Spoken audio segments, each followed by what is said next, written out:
انہوں نے آگ چڈیا مجرم تسی بھی ہو. ہاں مجرم ہو تسی. میں تمہیں دسنا کیویں. امام حسین کو ووٹ ہی منگیا سی نا یزید نے, کیوں نہیں دیتا؟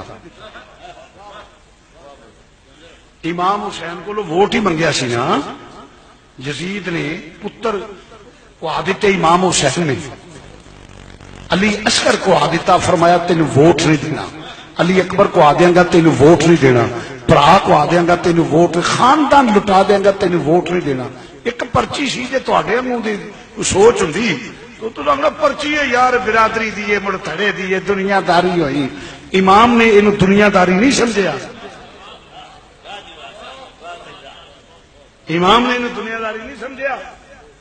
دسیا نانے دی امت نو کس ووٹ دی قیمت کی ہے. وہ دی وجہ کہ اگر تو نیچے چور کو دے گا, بدماش کو دے گا, تو فرمایا ظلم میں برابر کا تو شریک ہے. اگر حاکم ظالم ہوگا تو اس کے بنانے والوں میں برابر اس کے ظلم میں شریک ہیں. وہ جو بھی کرے گا اس کے ظلم میں ووٹ دینے والا برابر کا شریک ہے. تو آپ کیا تو نے سمجھا کہ یہ پرچی معمولی بات ہے؟ دے چڑی برادری دے 100 ایکڑ وائی کسی تاں دے چڑی نہیں. یہ پرچی کی قدر پوچھنی ہے تو آقا حسین علیہ السلام سے پوچھ. ساری قوم جڑی ہے بانگ ہوئے تے انگوٹھے چم کے اکھاں تے لاندی ہے. صدقے یا رسول اللہ قرہ تو ہے نہیں بے کہ امام حسین دا ناوے اکھاں چاہ صبح آ لیں تے جس لئے دی ہاتھ تقدیر دا فیصلہ دیتا جائے. آپ پرچی یا پردے دے پیچھے ہو کے بول, ایک پاسے رسول اللہ ہی تے ایک پاسے آقا حسین تے صحابہ نہیں, حضور دی آل تے صحاب نہیں.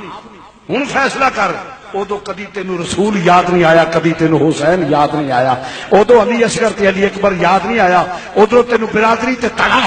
یہ ہر کو علم تھا کہ میں جنرالی جائے گی, سب کچھ جائے گی, اور میرے ایک ساتھ دینے سے فرق بھی نہیں پڑے گا.